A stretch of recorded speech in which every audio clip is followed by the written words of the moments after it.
और दोस्त क्या हालचाल। तो और दोस्त क्या हालचाल। देखो आज हम देखेंगे सिविल इंजीनियरिंग का मोस्ट इम्पॉर्टेंट टॉपिक। देखो सिविल एक ऐसा सब्जेक्ट है जो मीन्स लोग क्या करते हैं ना, सभी स्टूडेंट क्या करते हैं, बहुत आसान है ये सोच के इसे मतलब इजीली लेने लगते हैं। बट ऐसा नहीं है, सिविल में भी बहुत का बैक लग जाता है भाई। जो नहीं ध्यान देगा उसका तो बैक लगेगा ही ना। और बस यही है। तो चलो आज देखते हैं सिविल इंजीनियरिंग का मोस्ट इम्पॉर्टेंट टॉपिक क्या होने वाला है।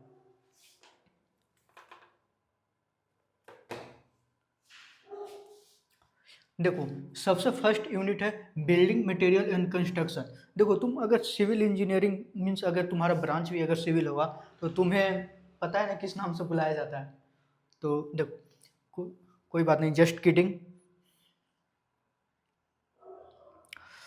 देखो सबसे फर्स्ट यूनिट है बिल्डिंग मटेरियल एंड कंस्ट्रक्शन। देखो इसमें सबसे पहले तुम्हें देखना होगा ब्रिक किसे बोला जाता है। हाँ भाई, ईंट किसे बोला जाता है और वो कितने टाइप का होता है, समझ रहा है। और फिर कंक्रीट देख देख लेना, कंक्रीट क्या होता है, मोटार क्या होता है, और फिर इसका प्रिपरेशन कैसे किया जाता है, कंक्रीट एंड मोटार का प्रिपरेशन कैसे किया जाता है, कैसे ये बनाया जाता है। ठीक।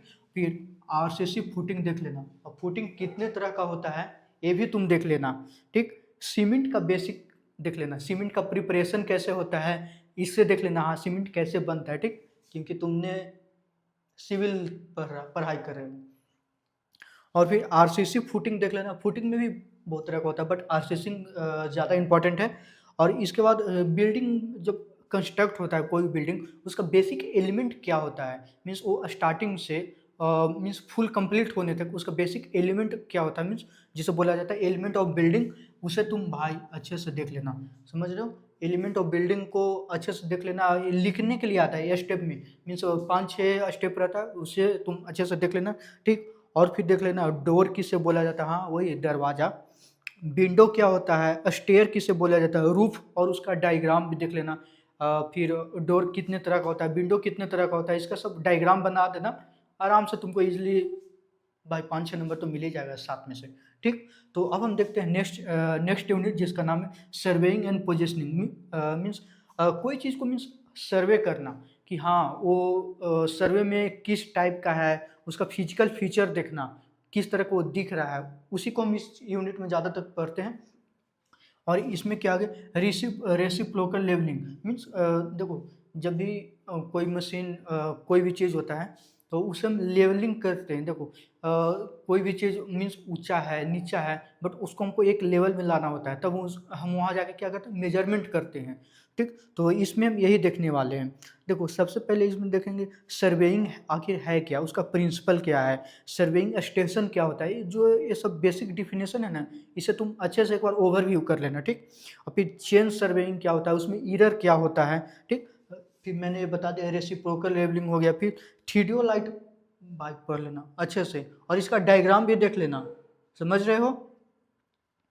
फिर ईडीएम, ईडीएम जानता है कहाँ देखा होगा, रोड पे जो मेजर किया जाता है ना, जो भी डिस्टेंस तुमने देखा होगा ईडीएम, उसका फुल फॉर्म क्या है, इलेक्ट्रॉनिक डिस्टेंस मीटर। ईडीएम का फुल फॉर्म क्या है, इलेक्ट्रॉनिक डिस्टेंस मीटर। तुमने देखा होगा कहीं भी अगर न्यू रोड कंस्ट्रक्ट होता है तो ईडीएम का यूज होता है, समझ गए होगे। ठीक। और फिर देखो इसका एक ना न्यूमेरिकल आता है, यूनिट 2 में से न्यूमेरिकल आता है खास करके, जैसे जिसे सोल्व किया जाता है राइज एंड फॉल मेथड से सोल्व किया जाता है। जैसे हो गया आरएल निकालना हो गया, बेंचमार्क निकालना हो गया, before side, four side, intermediate side, ये सब निकालने के लिए आता है। ठीक। तो और ये मुझे लगता है कि तुम्हें 10 में से मीन्स एक सवाल मिल ही जाएगा न्यूमेरिकल का। तो तुम्हें मन करे तो थोड़ा टाइम टेकिंग है, तो निकालने में थोड़ा सा प्रॉब्लम होता है, बट तुम अगर समझ जाओगे तो अच्छे से तो तुम आराम से इसे निकाल सकते हो। अगर तुम्हें लगे कि इसे देख लेना चाहिए तो एक बार ज़रूर देख लेना, नहीं तो स्किप भी कर सकते हो, कोई उतना भी ज़रूरी नहीं है। ठीक। तो अब हम देखेंगे मैपिंग एंड सेंसिंग। देखो इसमें कंटूर एंड कंटूर लाइन भाई बहुत इंपॉर्टेंट है। कंटूर का डिफिनेशन एंड कंटूर लाइन इसके क्या होता है, और इससे रिलेटेड जो भी टॉपिक है सब अच्छे से देख लेना। और सबसे ज़्यादा जो बोला जाए ना, जिसे 5 स्टार लगाया जाए, वो है भाई रिमोट सेंसिंग। अभी तक कोई ऐसा मीन्स हर एक साल कभी ऐसा नहीं हुआ है ना जिसमें रिमोट सेंसिंग का एप्लीकेशन या उसका बेसिक डिफिनेशन नहीं आया हो। मीन्स बोला जाता है ना, हर एक सब्जेक्ट में एक या दो एक ऐसा टॉपिक होता ही है ना, जो तुम मीन्स कोई भी कभी भी एग्जाम ले लो उसमें आएगा ही आएगा। समझ रहे? इसी तरह ये है क्या, रिमोट सेंसिंग। तो इसे भाई एक बार बहुत अच्छे से देख लेना और इसका एप्लीकेशन भी। अब हम देखेंगे यूनिट 4 में, जिसका नाम है फोर्स एंड इक्विलिब्रियम। देखो इसे तुम क्लास 12 में पढ़े होगे, फोर्स एंड इक्विलिब्रियम। सबसे पहले देख लेना फोर्स आखिर कहा किसे जाता है।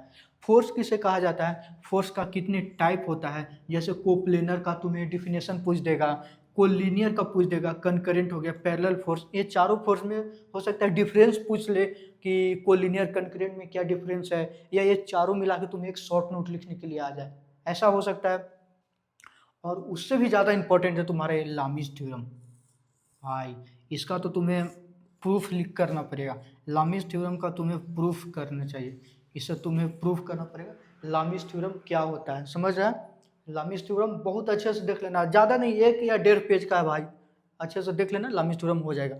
और इससे भी फिर तुम्हें ट्रस सॉल्व करने के लिए आएगा। न्यूमेरिकल में देखो, न्यूमेरिकल हमारे पास 3 है। एक है जो rise and fall method, numerical हो गया। फिर तुम्हें है ट्रस सॉल्व करना, और फिर shear force and bending moment diagram बनाने के लिए आता है। तो ट्रस तुम सॉल्व करना, method of joint and method of section से तुम्हें ट्रस सॉल्व करना होता है। बहुत ही आसान है, अगर तुम पढ़े होगे तो आसान लग रहा होगा, अगर नहीं भी पढ़े तो कहीं से भी जाके पढ़ लो, नोट से पढ़ लो, बुक से पढ़ लो, जहाँ से पढ़ना है, बट पढ़ लो, मीन्स इसे छोड़ना नहीं, ठीक। जैसे कोई भी फ्रिक्शन फोर्स दिया रहता है, या मीन्स एफबीडी तुमने पढ़ा होगा, जैसे एफबीडी हो गया, free body diagram. Free body diagram अगर तुम पढ़े होगे, वहाँ पे फ्रिक्शन, म्यू, ये सब जो तुम जानते होगे, तो इसे अच्छे से देख लेना। अब हम देखेंगे लास्ट यूनिट। देखो क्या कहते हैं ना स्टूडेंट, लास्ट काटे आटे इसको स्किप कर देता है भाई, छोड़ो क्या ही बोले, तो बट इसे स्किप मत करना। इसमें तुम्हें आसान चीज़ पूछ देगा, मीन्स सेंटर ऑफ ग्रेविटी किससे बोला जाता है, इसका बेसिक डिफिनेशन हो गया। मोमेंट ऑफ इनर्शिया, इसका डिफिनेशन पूछ देगा, मोमेंट ऑफ इनर्शिया का डिफिनेशन हो गया। सेंट्रॉइड किसे बोला जाता है, देखो कोई भी तुम्हें शेप दिया रहेगा, जैसे टी शेप हो गया, आई शेप हो गया, जेड शेप हो गया, ई शेप, ये चारों क्या है, शेप है। तो इस शेप का तुम्हें चाहे तो सेंट्रॉइड निकालने के लिए आ जाएगा, या मोमेंट ऑफ इनर्शिया निकालने के लिए आ जाएगा। समझ रहे हो? मोमेंट ऑफ इनर्शिया या सेंट्रॉइड निकालने के लिए आ जाएगा। चारों से इट मीन्स ये जरूरी नहीं कि ये चारों और भी तरह तरह का आ जाए, ठीक। और उसके बाद shear force and bending moment diagram भाई मोस्ट इंपॉर्टेंट है, इसे तुम कभी नहीं छोड़ना भाई। समझ रहे हो ना? मीन्स आसान है, तुम 1 या 2 बार प्रैक्टिस तो करो यार, बहुत आसान है, ठीक। शेयर और न्यूमेरिकल सब मीन्स ये देख के ही छोड़ देता है भाई, न्यूमेरिकल हमसे तो नहीं बनेगा, यही सोच के सब छोड़ देता है। बट एक बार जरूर ट्रस्ट सॉल्व कर लेना। और मैं बोलूँगा ये shear force and bending moment diagram अच्छे से तुम पढ़ लेना। और भाई राइज एंड फॉल मेथड अच्छे से देख लेना भाई, rise and fall method, truss and bending moment and shear force diagram. समझ गए? और फिर वही देख लेना, बीम किसे बोला जाता है, लोड किसे बोला जाता है। तो मुझे लगता है ये काफ़ी है भाई, एक बार तुम इसका स्क्रीनशॉट ले लेना, ठीक। एक बार इसका स्क्रीनशॉट ले लेना, काफ़ी है तुम्हें इतना 50+ स्कोर करने के लिए। और तुम्हारा मीन्स बैक भी लगा है, और तो मुझे नहीं लगता तुम इतना पढ़ लोगे, तुम्हारा कभी बैक भी लगेगा, तो इतना काफ़ी है। तो फिर मिलते हैं नेक्स्ट वीडियो में, तब तक के लिए चैनल को सब्सक्राइब जरूर कर लें।